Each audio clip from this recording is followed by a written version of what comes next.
আমাদের সমাজে দুই ক্যাটাগরির মানুষ আমি বেশি দেখছি।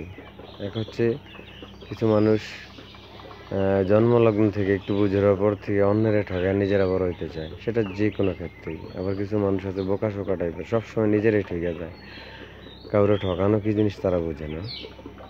তো আমার অভিজ্ঞতা থেকে আমি দেখছি যে মানুষগুলি ছোটোবেলা থেকে মানুষ অন্যেরা ঠকায় নিজেরা বড় হইতে চায়, দিন শেষে তাদের অবস্থা খুব একটা ভালো না, এবং দিন শেষে তারা নিজেরাই অনেক বড় বড় জায়গায় মানে পরাজিত হাইরা বসে রয়েছে।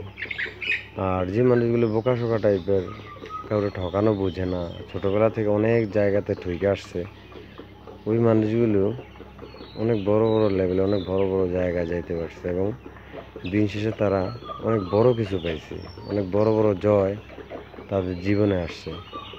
আসলে এখানে ফ্যামিলির শিক্ষাটা অনেক একটা বড় বিষয়। যেমন যে ফ্যামিলিতে বাবা মা দেখে ছোটোবেলা থেকে বাবা মা মানুষের ঠকানোর চিন্তা করে, বেশিরভাগ ক্ষেত্রে ফ্যামিলির শিক্ষাটা আগে, কারণ আমরা জন্মলগ্ন থেকে ফ্যামিলির শিক্ষাটাই প্রথম পাই। তো ফ্যামিলিতে যখন দেখি বাবা মা অন্যরা ঠকাইতেছে, সে নিজে থেকে দেখতেছে, ছোটোকালেই মন মানসিকতা নিয়েই কিন্তু সে বড় হয়। আবার কিছু ফ্যামিলি আছে যেগুলি ঠকানো বোঝে না, সাদাসিধা জীবনযাপন করে, তো ওই ফ্যামিলির সন্তানগুলো ওইরকমই হয়।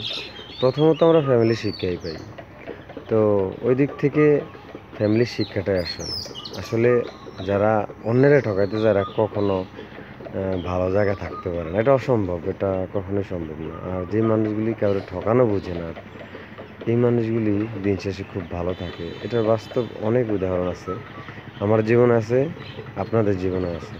জাস্ট কথাটা শেয়ার করলাম আর কি।